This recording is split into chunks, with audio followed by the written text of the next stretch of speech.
Good morning. This is John Gordon substituting for the Godzilla of truth and the blowtorch of free speech. Well, welcome to the John Fredericks Show. I am John Gordon. I'm here substituting for John, who has been on a marathon.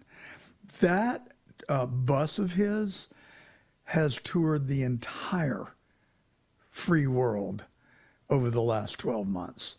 He has been to Virginia. He has been to Pennsylvania. He has been to Iowa. He has been on the air every day for 2-3 years, extolling the virtues of democracy and the virtues of Donald Trump. Not out of partisanship, because he has been telling you the truth. And I have the privilege of doing the same thing every Saturday on The Truth with John Gordon on the John Fredericks Media Network.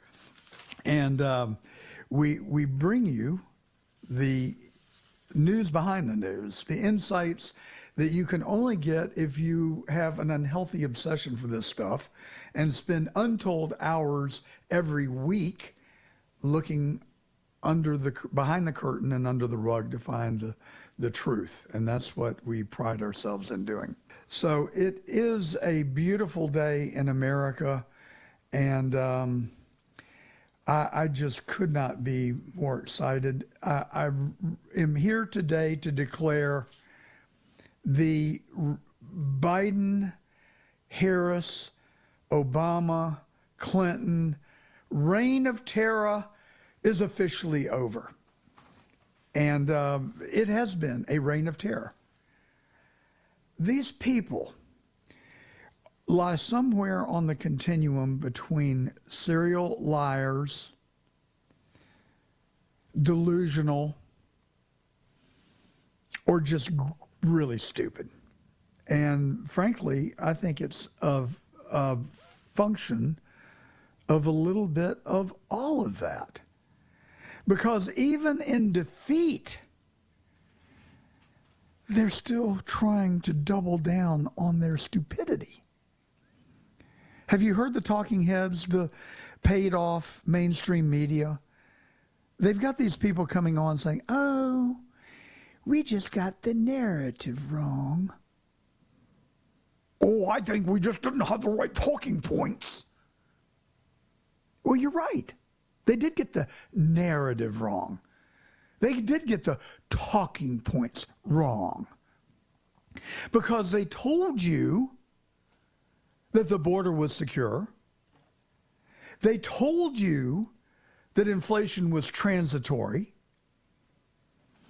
They told you that Donald Trump was a threat to democracy while they were threatening democracy. And I think I may have finally figured it out.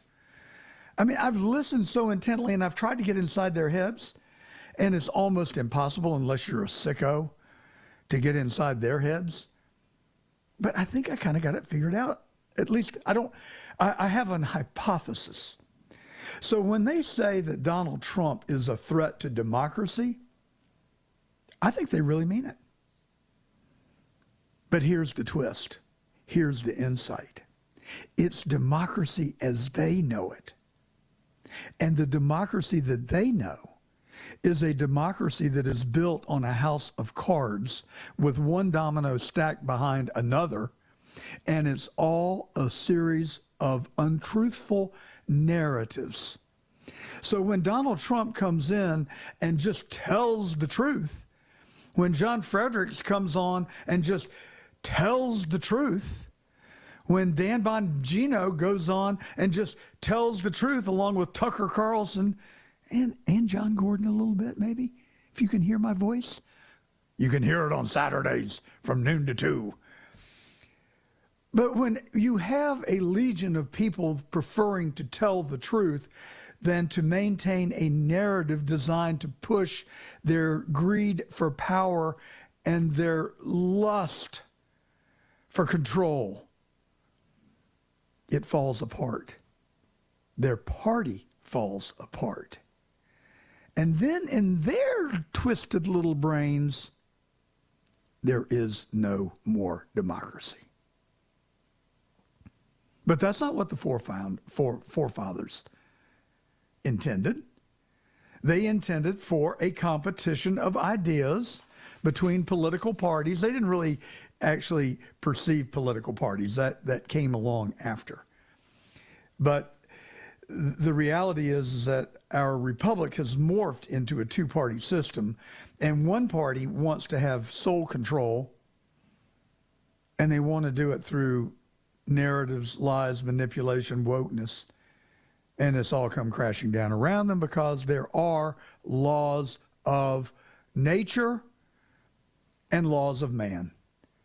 And one of those laws that we favor that seems to invariably win at the end of the day is this simple one-word concept: the truth. Truth. Truth. It shall be our lowest common denominator. It shall be the principle that will guide us from now until the end of time, just like it always has. And so that's why on Saturdays, if you listen to The Truth with John Gordon, you know that I have said repeatedly that good will triumph over evil every time. Keep the faith. We are going to triumph. And on November the 5th, boy, did we triumph.